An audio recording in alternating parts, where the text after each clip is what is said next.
Donc, je vais lire 1 Timothée 6 en entièreté, donc de 1 à 21.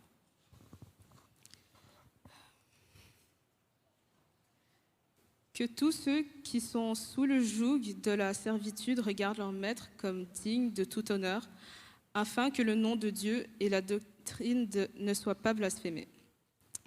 Et que ceux qui ont des fidèles pour maître ne les méprisent pas, sous prétexte qu'ils sont frères, mais qu'ils les servent d'autant mieux que ce sont des fidèles et des bien-aimés qui s'attachent à leur faire du bien. Enseigne ces choses et recommande-les. Si quelqu'un enseigne de fausses doctrines et ne s'attache pas aux saines paroles de notre Seigneur Jésus-Christ et à la doctrine qui est selon la piété, il est enflé d'orgueil, ne sait rien, et il a la maladie des questions oiseuses et des disputes de mots, d'où naissent l'envie, les querelles, les calomnies, les mauvais soupçons, les vaines discussions d'hommes corrompus d'entendement, privés de la vérité, en croyant que la piété est une source de gain. C'est en fait une grande source de gain que la piété avec le contentement. Car nous n'avons rien apporté dans le monde, et il est évident que nous n'en pouvons rien emporter. Si donc nous avons la nourriture et le vêtement, cela nous suffira. Mais ceux qui veulent s'enrichir tombent dans la tentation, dans le piège et dans beaucoup de désirs insensés et pernicieux qui plongent les hommes dans la ruine et la perdition. Car l'amour de l'argent est une racine de tous les maux, et quelques-uns, en étant possédés, se sont égarés loin de la foi et se sont jetés eux-mêmes dans bien des tourments. Pour toi, homme de Dieu, fuis ces choses et recherche la justice, la piété, la foi, la charité, la patience, la douceur. Combat le bon combat de la foi, saisis la vie éternelle à laquelle tu as été appelé et pour laquelle tu as fait une belle confession en présence d'un grand nombre de témoins. Je te recommande devant Dieu qui donne la vie à toutes choses et devant Jésus-Christ qui fit une belle confession devant Ponce Pilate, de garder le commandement et de vivre sans tâche, sans reproche, jusqu'à l'apparition de notre Seigneur Jésus-Christ, que manifestera en son temps le bienheureux et seul souverain, le roi des rois et le Seigneur des seigneurs, qui seul possède l'immortalité, qui habite une lumière inaccessible que nul homme n'a vue ni ne peut voir, à qui appartiennent l'honneur et la puissance éternelle. Amen. Recommande aux riches du présent siècle de ne pas être orgueilleux et de ne pas mettre leur espérance dans les richesses incertaines, mais de la mettre en Dieu, qui nous donne avec abondance toutes choses pour que nous en jouissions. Recommande-leur de faire du bien, d'être riches en bonnes œuvres, d'avoir de la libéralité, de la générosité, et de s'amasser ainsi pour l'avenir un trésor placé sur un fondement solide afin de saisir la vie véritable. Ô Timothée, garde le dépôt en évitant les discours vains et profanes et les disputes de la fausse science dont font la profession quelques-uns, qui se sont ainsi détournés de la foi. Que la grâce soit avec vous. Sans plus tarder, je remercie une des finissantes, Sarah, que j'ai eu l'honneur, comme je vous ai dit, d'enseigner pendant plusieurs années, qui a fait la lecture. Merci beaucoup. Ce matin, ce que je veux approcher, en ce dimanche d'AGA, j'ai regardé le titre, c'est Solange qui a fait le semainier. Donc, je remercie, mais j'ai eu un sourire de voir la richesse de Dieu avec une mallette d'argent. Je me dis, de quoi qu'il pense que je vais parler? Mais c'était à point. Dieu a bien guidé, donc je suis très content. Dans le texte que Sarah a lu, donc, comme je vous dis, je vais quand même être bref parce qu'il faut retourner pour 12h45 ici, le temps de prendre sa nourriture et tout. Mais on va prendre quand même le temps de s'arrêter et essayer de comprendre du mieux possible la parole que Dieu nous adresse ce matin. Donc, il y a deux parties du texte qui m'ont interpellé. Sur ces deux parties, je suis resté à prendre une réflexion que je voudrais partager avec vous ce matin. Il y a d'abord la première partie du texte, de verset 6, si on peut projeter le 6 à 10, qui est d'abord, Paul va donner un conseil à un jeune pasteur. Il est en train de donner une exhortation. Il est en train de lui dire, hey, fais attention à ça. fais attention à ceci ou à cela. Donc, si on regarde la première partie, qui serait, certes, elle est d'un grand profit, la piété, pour qui se contente de ce qu'il a. En effet, nous n'avons rien apporté dans le monde et nous n'en pouvons rien emporter. Si donc, nous avons la nourriture et le vêtement, nous nous en contenterons. Quant à ceux qui veulent s'enrichir, ils tombent dans la tentation, dans le piège et dans de nombreux désirs insensés et pernicieux qui prolongent les hommes dans la ruine et la perdition, car l'amour de l'argent est la racine de tous les maux. Pour s'y être livrés, certains se sont égarés loin de la foi et se sont infligés de multiples tourments. T'es jeune pasteur, tu rentres dans l'œuvre, tu entends ça, tu dis, ça va être lourd, ça va être difficile. C'est un conseil qui semble être précieux pour Paul de dire à ce jeune pasteur, « Hé, moi je suis déjà passé par là. Voilà le danger, fais-y attention. » Mais attention, Paul n'est pas en train de dire que c'est mauvais d'être riche. Paul n'est pas en train de dire à Timothée, tous ceux qui sont riches, mettez-les dehors de l'Église. On aurait un problème. Si on est au Québec puis on dit, écoute, on ne veut pas de riches dans notre Église, sortez, mais écoute, on va faire l'Église dehors souvent. Donc, il est important qu'il y ait des riches parmi nous. Il est important que les gens qui aient de l'argent fassent partie des églises. C'est tout à fait normal. Mais ce qui est important dans le texte, si vous regardez au début du texte, à partir du verset 3, il fait plus appel à Timothée de faire attention à des faux docteurs, à des faux enseignants de la parole de Dieu, et qu'ils ont l'apparence de la piété, qu'ils ont l'apparence de faire des bonnes choses, mais qui enseignent un faux évangile, un évangile matérialiste, un évangile où ce qu'on peut compter sur nous-mêmes. Voilà le danger de la richesse. C'est de dire, écoute, moi j'ai tout ce qu'il me faut et je suis capable d'arriver par moi-même. Si vous avez eu le privilège, j'ai bien le privilège de voyager dans des pays pauvres, c'est un privilège. Ils n'ont pas d'argent, mais ils ont beaucoup de choses à nous apprendre, par exemple. Le contentement, vivre avec ce qu'ils ont. Donc, si on a le privilège de voir les gens prier pour que Dieu leur accorde le nécessaire, juste de manger et de boire. Combien ce matin qui ont prié pour avoir de la nourriture et de l'eau? Combien d'entre vous ce matin, vous êtes dit en vous levant, « Oh, il n'y a rien dans le frigo, il n'y a rien dans le compte de banque, il n'y a pas d'eau à la maison, mes enfants vont mourir. » Combien d'entre vous ont fait cette prière-là? Personne. Donc, vous êtes tous les riches que la Bible parle. Ici, on est tous riches. Mais la richesse, le problème, c'est de se dire, j'ai même plus besoin de Dieu.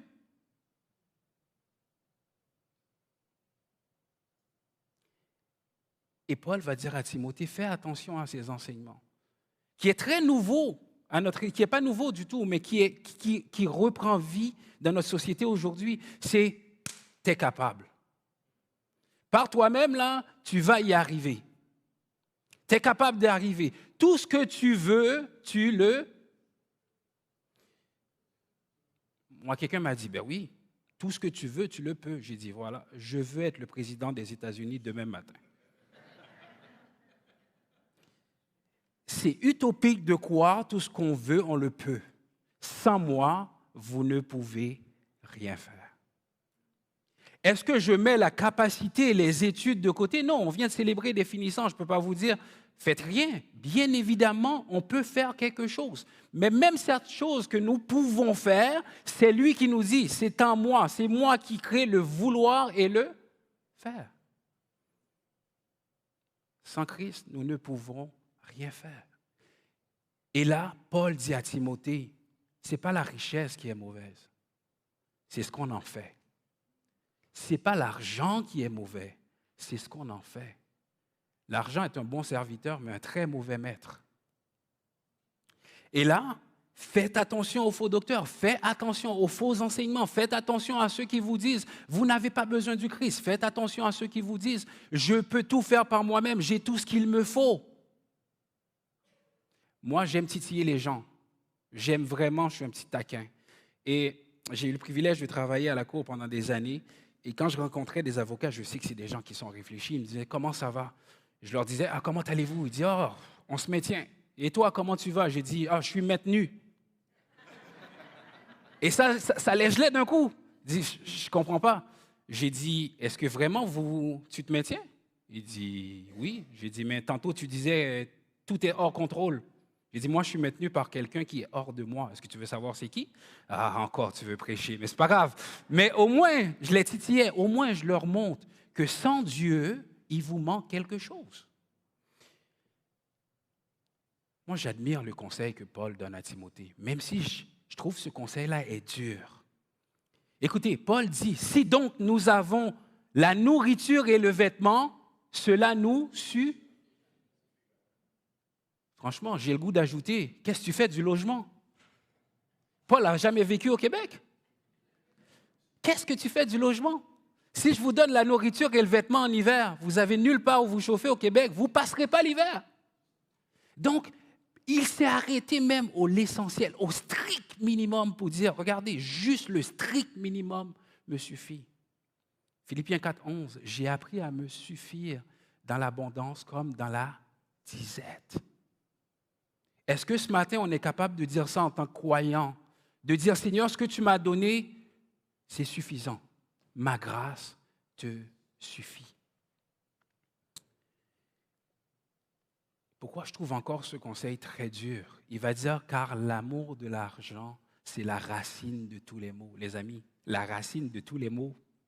Je dirais à Paul, si j'étais Timothée, je t'aime bien, Paul, je sais que tu es un grand enseignant, mais la racine de tous les maux, tout. Je suis malade, c'est à cause de l'argent. Je ne mange pas, c'est parce que j'aime l'argent. Non, Paul est en train de lui dire quelque chose, mon ami. Si tu mets l'argent à la place de Dieu, tu viens de faire de l'argent la racine de tous tes maux. La vie, c'est une question de priorité. C'est qu'est-ce qui dirige ma vie? Est-ce que c'est ce que Dieu dit ou est-ce que c'est ce que j'ai? En passant, la richesse n'est pas que de l'argent. On peut être riche d'intelligence. On peut être riche de santé. Il y a toutes sortes de richesses. Mais qu'est-ce que j'en fais de ma richesse? Ça me rappelle une image, une conviction que j'ai eue quand j'étais très jeune dans la foi. À un moment donné, je roule et vraiment j'ai une conviction, une intuition qui me dit « Arrête et regarde l'arbre à côté d'une berge. » Je me rappelle comme si c'était hier. Je me dis « Attends, je suis en train de devenir fou là. C'est un stop. Pourquoi tu veux que je regarde l'arbre? » Et Dieu me dit « Regarde l'arbre, observe-le. » J'ai dit « Ok, j'observe. Qu'est-ce qui se passe? » Il me dit « C'est quel arbre? » Je dis « C'est un arbre fruitier. Là, il y a des fruits. » Il me dit « Ok. Les fruits, c'est pour qui? » Je suis comme « Comment c'est pour qui? C'est pour ceux qui mangent. » Puis l'intuition me dit, ta vie va être comme ça. Ce que tu produis, c'est pour les autres, jamais pour toi. OK. Donc, ce que l'arbre fait, c'est pas pour moi. OK, j'ai compris. Je me dis, non, l'intuition m'arrête encore. Il me dit, pourquoi l'arbre donne du fruit? Je dis, parce qu'il est fait pour ça. Il dit, non, parce qu'il est planté près d'un courant d'eau. Il dit, je te plante en moi et rappelle-toi toute ta vie, tout ce que tu vas produire, c'est pour les autres. Et ça ne m'est jamais sorti de la tête. Tous les dons que Dieu me donne, je le mets à son service. Et pasteur Dominique me dit, pourquoi à chaque fois qu'on t'appelle à prêcher, tu dis toujours oui? J'ai dit, mais à qui je dirais non? C'est Dieu qui appelle. Tu ne peux pas dire non. Donc, moi, ma vie est conditionnée comme ça. Maintenant, vous, Timothée parle de l'argent. Je ne parle pas juste de l'argent ici. Je parle de vos dons, des portions que Dieu vous a données. Répondez à vous-même. Est-ce que vous le mettez au service de Dieu ou vous faites comme le serviteur qui disait « Je sais que tu es un maître sévère, je l'ai caché et je vous le redonne ». Qu'est-ce que vous faites avec les dons que Dieu vous donne? Qu'est-ce que vous faites avec la richesse que Dieu vous donne? Qu'est-ce que vous faites avec la santé que Dieu vous donne? Qu'est-ce que vous faites avec les compétences intellectuelles que Dieu vous donne? Est-ce que vous le mettez au service de Dieu ou est-ce que vous dites « Non, moi c'est pour moi et je suis tellement brillant que je n'ai pas besoin des autres ». Je vous rappelle qu'il y en a un qui avait dit, écoute, c'en est fait, je suis très riche, je vais remplir mes greniers, je vais m'embartir des plus grandes et je vais tout stocker, toute ma richesse et mon avoir. Et la retraite. Comment Jésus l'a appelé? Insensé, malade mental. Aujourd'hui même, c'est fini pour toi. C'est là la racine. Sa racine était sa fortune. Il comptait que sur lui, sur ses avoirs. Et Christ va lui montrer, tu n'as rien apporté dans ce monde. Tu ne peux rien apporter. Tes greniers qui ont été construits, qui sont remplis de grains, ta richesse, tes avoirs, tes placements financiers, ils vont rester. Et ce soir, toi, tu pars les mains vides. Quelle leçon de vie! Quelle leçon de vie d'apprendre à compter que sur Dieu et Dieu seul. Ça, c'est la première partie.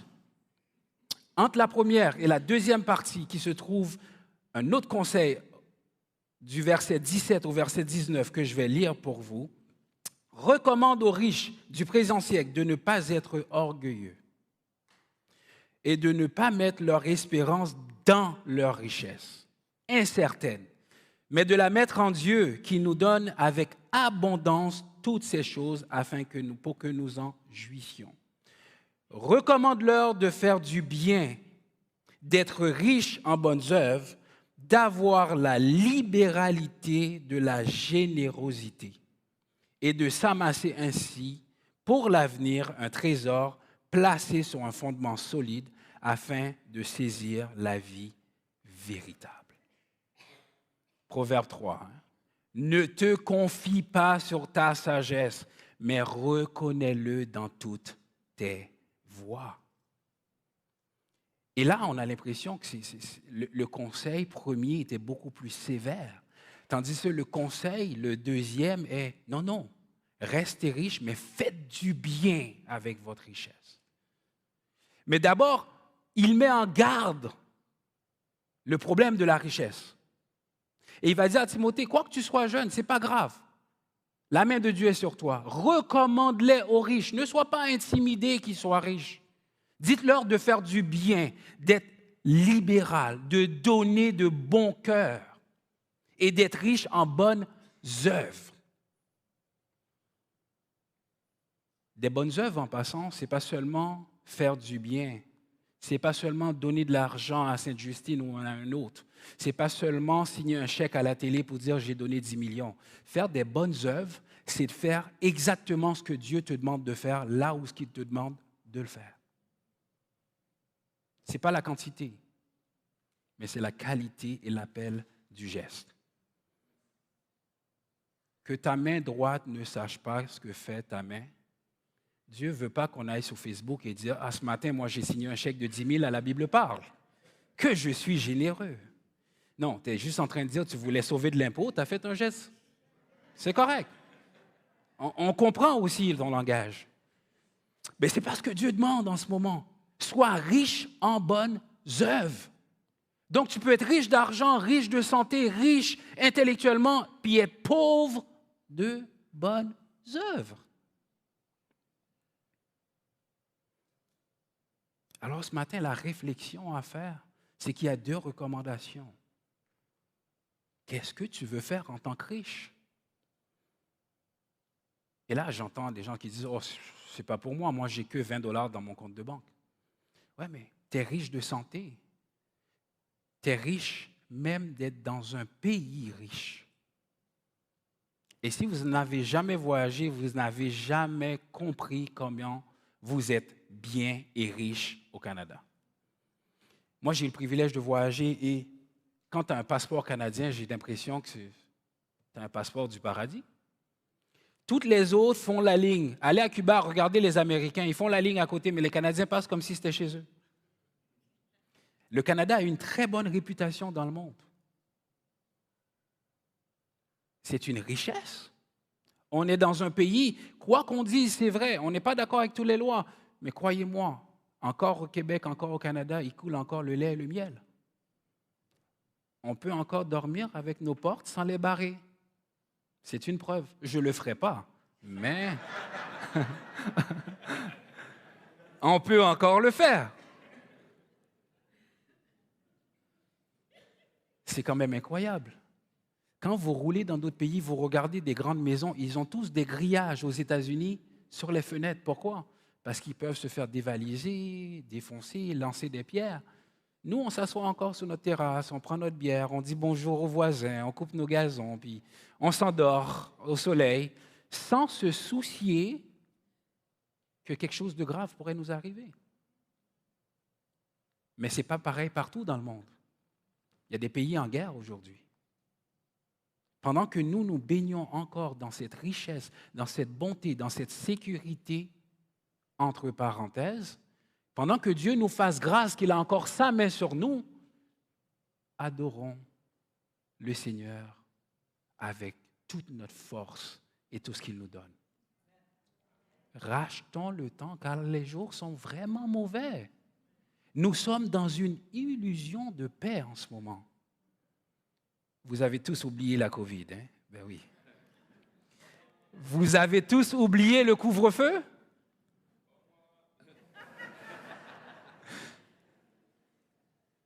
J'arrivais pas à croire qu'au Québec, j'ai dû faire de la vitesse sur la route pour arriver chez moi avant 8 heures. Ma femme n'était pas fâchée, je ne comprenais pas ce qui arrivait.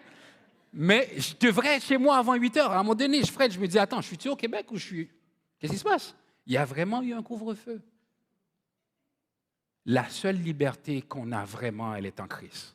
Vous connaîtrez la vérité et la vérité vous affranchira. Dieu reste notre seule liberté, souverain sur notre vie en tout temps. Et la souveraineté de Dieu n'est pas dans notre vie, seulement quand ça nous fait du bien. Dieu est souverain pour Pierre. Quand il se fait couper la tête, les disciples, il est aussi souverain pour Paul qu'il détache les chaînes et qu'il sort de la prison. Il est aussi souverain pour Jean qui s'est fait décapiter. C'est aussi sa souveraineté. La souveraineté de Dieu, ce n'est pas quand ça fait mon affaire. Il est souverain dans les bons comme dans les mauvais moments.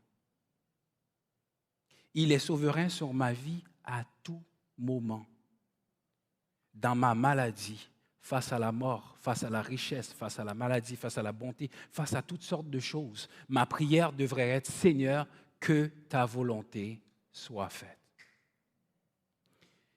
Et entre ces deux passages, on trouve au verset 11, ce qui me passionne, un conseil qu'il donne à un jeune pasteur. Et qui peut être pour chacun d'entre nous qui avons l'appel, car nous sommes tous des prêtres, pour le Seigneur. Verset 11, « Pour toi, homme de Dieu ». Là, il a parlé pour les faux docteurs. Il va dire maintenant, « Pour toi, homme de Dieu, fuis ces choses et recherche la justice. » Fuis les mauvais discours. Fuis les gens qui ont la maladie des questions oisseuses. Fuis des gens qui font des discours juste parler pour parler. Fuis-les. Ces gens-là, ils ont l'apparence de la piété, mais ils ne sont pas du tout pieux. 2 Pierre 2 va donner un avertissement aux faux docteurs. Je lis pour vous.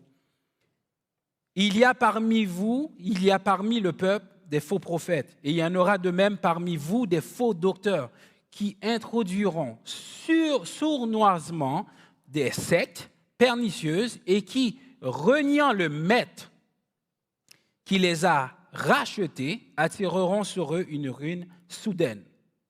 Plusieurs les suivront dans les dérèglements et la voie de la vérité sera calomniée à cause d'eux. Par cupidité, ils vous exploiteront au moyen des paroles trompeuses. Eux que menacent depuis longtemps la condamnation et la ruine ne sommeillent point. 2 Timothée 3, il va dire « Traite, emporté, enflé d'orgueil, aimant le plaisir plus que Dieu, ayant l'apparence de la piété, mais reniant ce qui en fait la force. Éloigne-toi de ces hommes.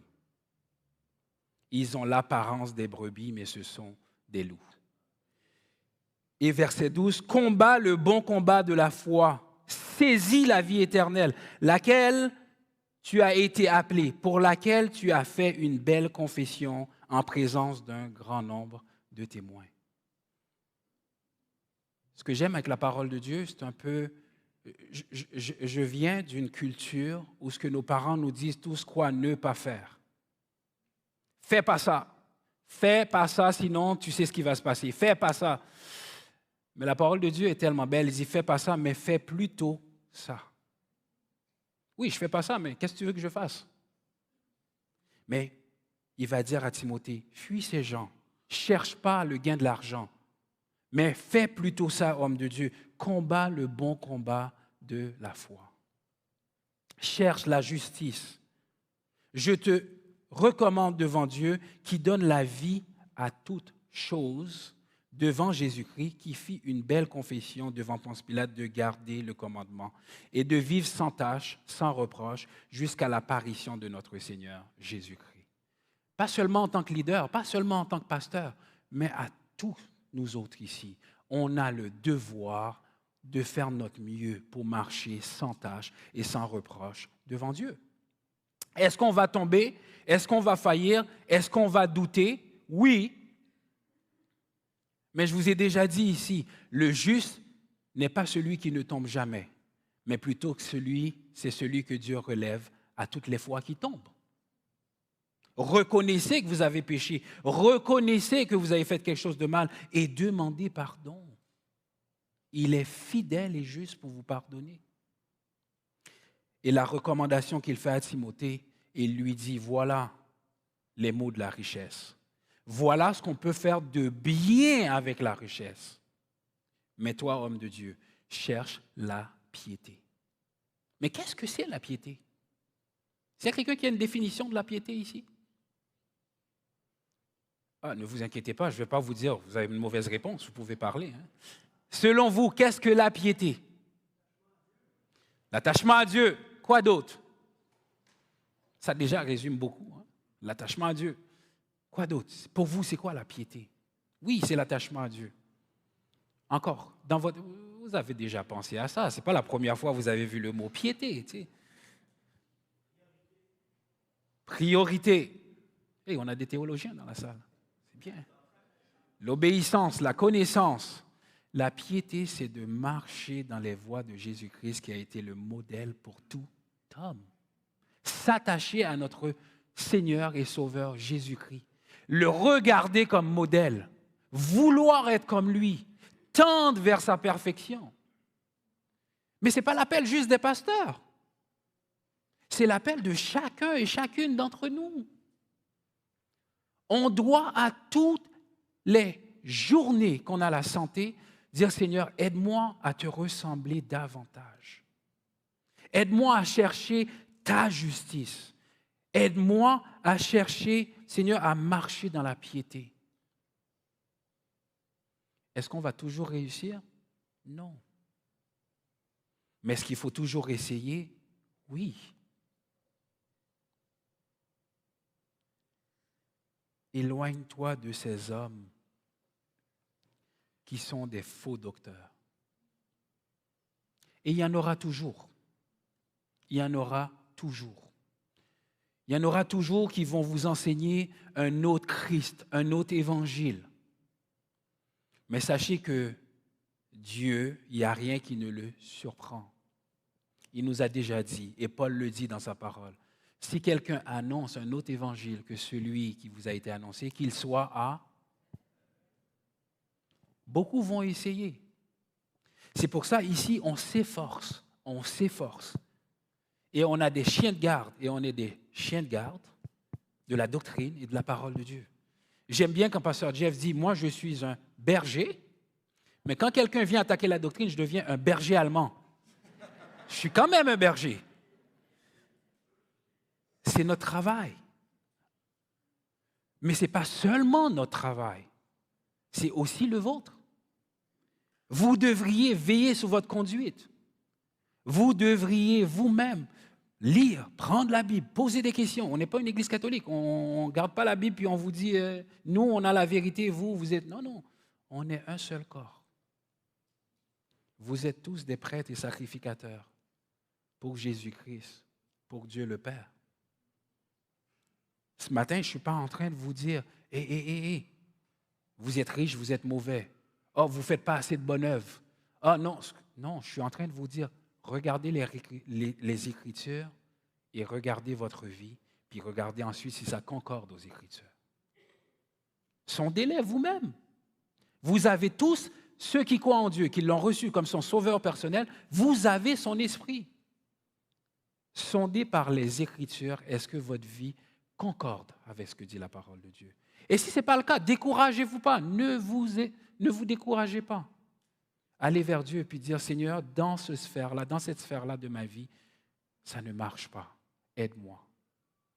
Allez voir quelqu'un en qui vous avez confiance. Par lui, la redevabilité peut sauver des vies. Parlez à quelqu'un en qui vous avez confiance. Pas nécessairement au Journal de Montréal.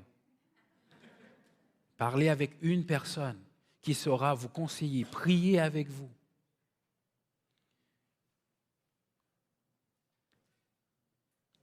Il va dire, mais ceux qui veulent s'enrichir tombent dans la tentation. Ceux qui ont pour objectif dans la vie que de la richesse, ils tombent dans la tentation. Je suis en affaires, moi. Il y en a d'autres parmi vous qui sont en affaires. Ce n'est pas vrai que tous les hommes d'affaires sont des menteurs. Ce n'est pas vrai que tous les hommes d'affaires ne cherchent qu'à faire le gain de leur poche. Mais ce n'est pas vrai non plus qu'ils sont nombreux, ceux qui sont honnêtes. Mais vous, hommes de Dieu, vous, enfants de Dieu, que vous soyez en affaires, pas en affaires, que vous soyez, peu importe où ce que vous êtes, votre comportement doit témoigner Christ.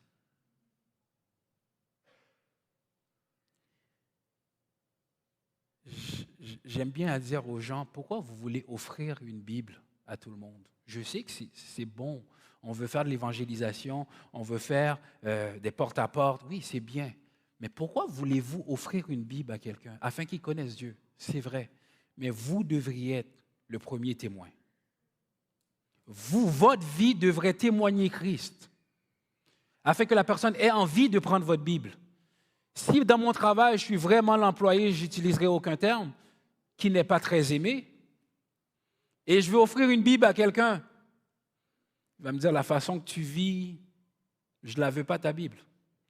Mais est-ce que ma vie inspire les gens à venir à l'Église? Est-ce que mon comportement attire quelqu'un à dire, « Hey, toi, tu es différent des autres. » Est-ce que vous êtes la première Bible quand vous arrivez à quelque part? Est-ce que votre témoignage vous précède comme un bon témoignage? Quelle est votre réputation? Ô homme de Dieu, femme de Dieu. Est-ce qu'à votre travail, vous avez un bon témoignage? Ou c'est dimanche matin, vous vous rappelez que vous êtes chrétien, vous mettez votre habit et vous venez ici, vous êtes heureux? Malheureusement, on n'est pas un chrétien du dimanche. On est croyant tous les jours de notre vie, à tout moment, à toute heure. Alors, le conseil d'aujourd'hui, le message d'aujourd'hui, il est pour chacun d'entre nous. Je vous invite à relire le texte et à sonder votre vie. Est-ce que vous vous contentez de ce que vous avez? J'ai un petit témoignage pour vous. Okay? Moi, je cherche Dieu dans n'importe quoi et partout. Vous allez me dire, non, je vous le dis, je vous donne un témoignage. La semaine passée, ma femme me dit, il manque du pain à la maison. Ça ne me tente pas d'aller acheter encore du pain. Puis là, je dis, Seigneur, regarde, je ne veux pas acheter du pain. Okay? Ça ne me tente pas de m'arrêter au départ. Moi, je suis un gars, quand je pars du point A au point B. Tous les arrêts au milieu m'énervent. Je n'aime pas m'arrêter. Je pars d'ici, je m'en vais chez nous. Dis-moi pas que tu as faim, tu as envie aux toilettes. Je pars d'ici, je m'en vais chez nous. Et là, je dis, Seigneur, regarde, moi, je ne veux pas acheter du pain. Je te remets ça. Je veux te voir dans les plus petites choses. OK. J'oublie. Et je sors de l'école, Mme Mélissa qui est ici, elle vient avec un gros panier. Elle me dit, « Hey, tu veux-tu du pain pour entrer à la maison? » Écoutez comment notre cœur n'est pas bon. J'ai la réponse du Seigneur à ce que j'ai demandé. Et je ne fais pas comme les enfants qui sont courus vers les bonbons. Je suis comme, je ne sais pas. Puis... Là, c'est comme si Dieu me dit, là, je me rappelle de ce que j'ai demandé à Dieu. Puis là, je dis, OK, je vais prendre un sac. Là, Dieu me dit, arrête là, regarde le panier. Là, je dis à Mélissa, OK, j'en prends 2, j'en prends 3, j'en prends 4. J'en ai pris du pain. Puis Dieu a répondu à cette prière-là. Mais c'est quand même quoi? Vous allez me dire, oh, c'est juste du pain, il y a les moyens d'acheter du pain. Non, ce n'est pas les moyens. Je n'ai pas compté sur mes moyens. J'ai voulu faire confiance à Dieu dans une petite chose. Puis Dieu répond, ce n'est pas vos moyens. Peu importe les moyens que vous avez, peu importe le montant que vous avez dans votre compte, dites-vous que c'est des petits changes pour Dieu, ça. Peu importe. Les milliards et les milliards que vous avez dans votre compte, c'est ce que Dieu met dans son petit cochon. C'est rien. Puis écoutez l'égoïsme du cœur. Moi, je vous l'avoue. Là, j'ai eu du pain en abondance. Mon coffre est plein. Là, j'ai dit, merci Seigneur, je suis content. Je rentre chez nous, j'arrive, ma femme a fait l'épicerie, il y a 2 gros sacs de pain Costco. Là. OK Seigneur, je sais que tu es drôle, mais exagère pas là. J'ai eu du pain, c'est bon. Écoutez mon cœur. Là, ma femme est prise, il y a les enfants, elle est occupée, elle a des rendez-vous. Fait que le matin, je déjeune du pain. Je suis content, j'aime le pain. Moi, je vous dis, si on me dit on te donne 1 million pour jamais manger du pain, je vous gardez votre million. Moi, j'aime le pain. Je mange du pain. Là, je mange du pain le matin. Puis là, elle me dit, j'ai pas le temps de te faire un lunch. C'est pas grave, je m'en vais, j'amène du pain, je mange. Le soir, j'arrive, il n'y a pas de souper. Je dis, OK, je vais manger encore du pain. Puis là, je dis à ma femme, ça fait 3 fois que je mange du pain. Puis Dieu me dit, égoïste que tu es. Tu as demandé du pain maintenant, tu en es trop rassasié, puis tu critiques. Mais Dieu nous montre notre cœur. Mais c'est ça la beauté de Dieu. Il ne m'a pas chassé, il ne m'a pas exterminé. C'était de l'humour, c'est un père, c'est une personne vivante. Ce n'est pas une philosophie. Il est vivant, notre Dieu. Il rit même. Et moi, je suis béni. Je suis simplement béni de faire partie de cette famille qui est celle de Dieu. Et regarde le titre qu'il donne à Timothée au verset 11. Pour toi, homme de Dieu. Tout le monde veut être appelé, tout le monde veut être connu, tout le monde veut être star. Mais je vous dis, le plus beau titre que vous pouvez avoir, la plus belle appellation, c'est homme et femme de Dieu. Pourquoi? Parce que, il va dire aux riches, parce que vous bâtissez sur le bon fondement. 2 Corinthiens nous parle. Qui est le bon fondement? Christ.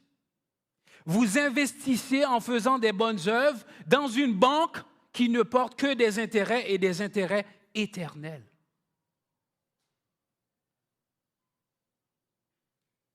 Vous mettez votre argent, des placements, ça monte et ça descend. Avec Dieu, ça fait que monter. Moi, les riches qui sont, je viens de vous donner, vous pouvez me donner 10%, je viens de vous donner une façon d'investir. Investissez dans le Seigneur. Beaucoup d'entre vous le fassiez déjà. Vous le faites déjà. Continuez à être riche de bonnes œuvres. Priez, criez au Seigneur, suppliez le Seigneur afin qu'il vous dise où ce qu'il veut que vous soyez. Encore une fois, pas seulement en argent, votre temps est précieux. On dit le temps, c'est de l'argent, c'est complètement faux. On fait, les dictons, des fois, ils me font flipper. Le temps, c'est de l'argent, vous êtes malade. L'argent, je sais combien il m'en reste, le temps, je ne le sais pas. Déjà là, ça ne marche pas. Si tu me dis que le temps, c'est de l'argent, c'est que tu évalues mon temps selon les critères de ton argent. Ça ne marche pas. Quel est le prix de la vie? C'est Dieu qui donne la vie. Comment je peux comparer quelque chose de partiel, d'éphémère à quelque chose d'éternel? Le temps, ce n'est pas de l'argent. Le temps est beaucoup plus précieux que l'argent. Chaque jour que vous vivez, remerciez Dieu parce que vous ne pouvez pas payer ce temps. Faites un tour, vous voir des riches qui meurent avec des milliards et qui ne peuvent pas ajouter une seule seconde à leur vie. Vous verrez que l'argent n'a rien à voir avec le temps. Le souffle que Dieu vous donne, cherchez la justice avec. Cherchez à faire du bien avec. Cherchez à poser de bonnes actions, de faire de bonnes œuvres, de parler de Christ à chaque occasion. Et vous n'avez pas besoin d'être riche pour ça. Vous n'avez pas besoin d'être riche pour dire à quelqu'un, Jésus t'aime. Vous n'avez pas besoin d'être riche pour dire à quelqu'un, tu mènes une mauvaise vie. Vous n'avez pas besoin d'être riche à quelqu'un pour dire, Dieu donne la liberté. Vous n'avez pas besoin d'être riche pour prier avec quelqu'un qui est dans le besoin, dans la maladie, dans la disette. Vous n'avez pas besoin d'être riche pour ça. Si vous avez Christ, vous avez tout. Si vous avez Christ, vous avez tout.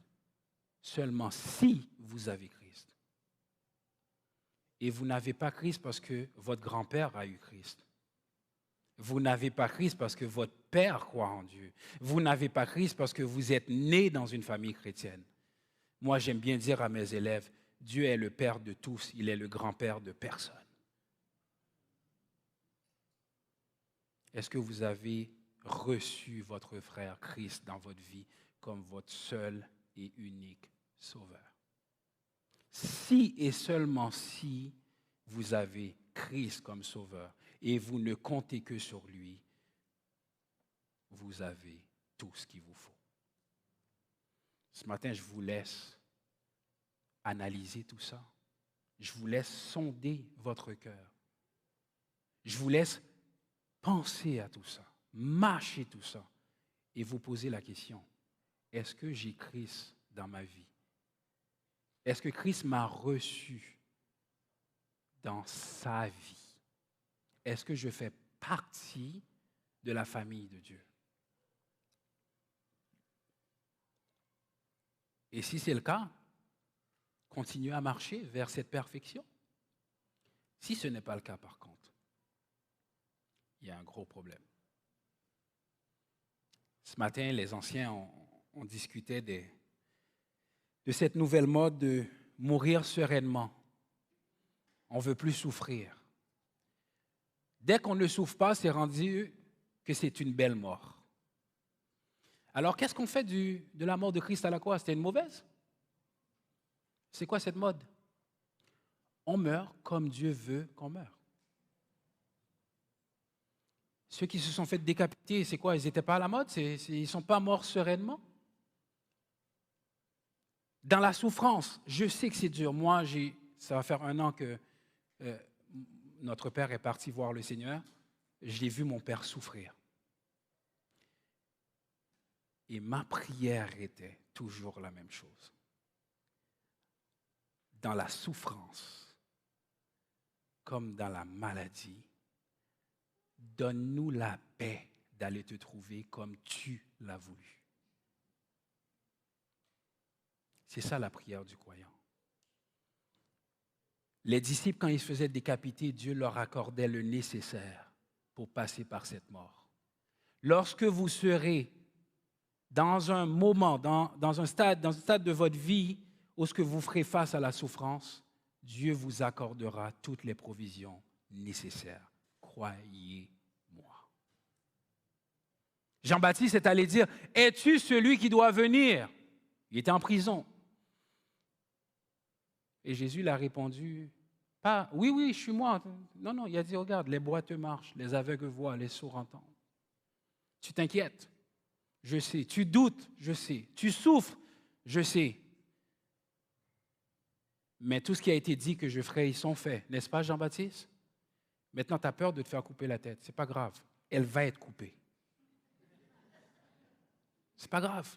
Je vais te la recoller l'autre bord. Mais ici, elle doit être coupée. Mais je t'accorde le nécessaire pour aller vers ça. Dans nos souffrances aujourd'hui, regardez à Christ. Car si vous ne regardez qu'à vous, vous ne pouvez pas passer au travers. C'est impossible. Souffrir, c'est dur. Ça fait mal. Mais on a besoin de regarder à quelqu'un de plus grand que nous. Et quelqu'un qui a souffert beaucoup plus que nous. Et ce quelqu'un s'attache à nous dans la souffrance. Christ nous a montré qu'il n'est pas à l'extérieur de nos souffrances. Il a souffert afin que nous ayons la vie.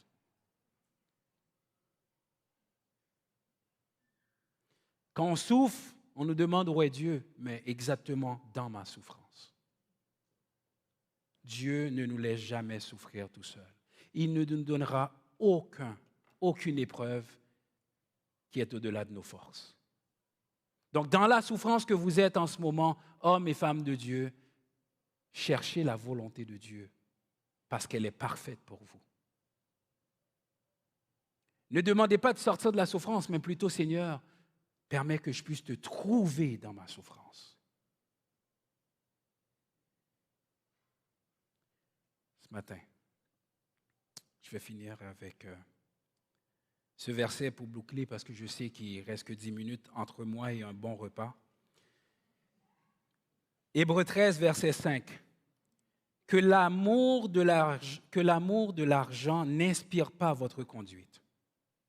Je répète, que l'amour de l'argent n'inspire pas votre conduite. Contentez-vous de ce que vous avez. Est-ce que ça veut dire de ne pas aller en chercher plus, de ne pas en donner plus? Non. Ne faites pas de Mammon votre Dieu. Mais plutôt, qu'est-ce qui inspire votre conduite? Est-ce que c'est la parole de Dieu? Est-ce que c'est l'Esprit de Dieu? Est-ce que c'est l'Esprit Saint en vous? Si c'est le cas, vous êtes sur la bonne voie. Quand vous donnez à l'Église, est-ce que vous dites, attends, laisse-moi voir, OK, j'ai payé toutes mes affaires, OK, là j'ai de l'argent pour partir en voyage, oh, il y a un petit quelque chose en spécial, ouais, on va le prendre. Chérie, est-ce que tu veux aller au Tim Hortons? Oui, on fait ça. Ah, il reste 3 piastres, ah, on va le donner à l'Église. Non, vous riez. Mais réfléchissez, comment vous gérez ce que vous donnez à Dieu? Est-ce que c'est vous recevez et vous dites, Seigneur, voilà ta part, ensuite, sur ce qui me reste, apprends-moi à budgéter. Qu'avons-nous que nous n'avons pas reçu? Pensez à ça. Pensez à ça. Je finis avec un petit geste que j'ai vu d'une de mes filles. Elle avait un biscuit et mon plus jeune dit, ah non, moi je ne veux pas. Elle dit, donne-moi un morceau. Elle dit, non, moi je ne veux pas partager. Tu sais, elle dit, OK. Elle lui donne, puis elle dit, t'as tout maintenant. Maintenant, est-ce que je peux avoir un morceau? Et il casse, il lui donne. Mais oui, mais c'est la même chose que Dieu fait avec nous. On a l'impression que tout ce qu'on a nous appartient. Oh, mangez bien, faites du sport, dormez, toutes c'est des bonnes choses. Mais sans Dieu, vous allez quand même en enfer. On peut aller en enfer en parfaite santé. Comme on peut rentrer dans l'éternité bienheureuse de Dieu avec une maladie terrible. La façon qu'on va passer de l'autre côté, ça lui appartient. Nous, ce qu'il nous demande, recherche la justice et fais-moi confiance. Amen. Seigneur, merci pour ta parole ce matin, merci pour ta grâce. Bénis ce repas qu'on va manger ensemble, bénis cette Église. Et Seigneur, je profite, Seigneur, pour te dire, Seigneur, s'il y en a dans la salle qui n'ont pas encore connu, Seigneur, qui ne t'ont pas encore connu, permets qu'ils puissent venir nous voir, Seigneur, un des pasteurs, un des anciens ici, Seigneur, et qu'on puisse prier avec eux. Que cette journée où ce qu'on va donner le rapport de ce que tu nous as donné pour administrer, Seigneur, puisse, Seigneur, faire reflet de ta gloire et de l'intégrité que tu nous as accordée, Père. Bénis ce matin, bénis chacun d'entre nous, et que ton nom soit béni, car, Seigneur, à toi seul la gloire au siècle des siècles. Amen. Bon dimanche à tous.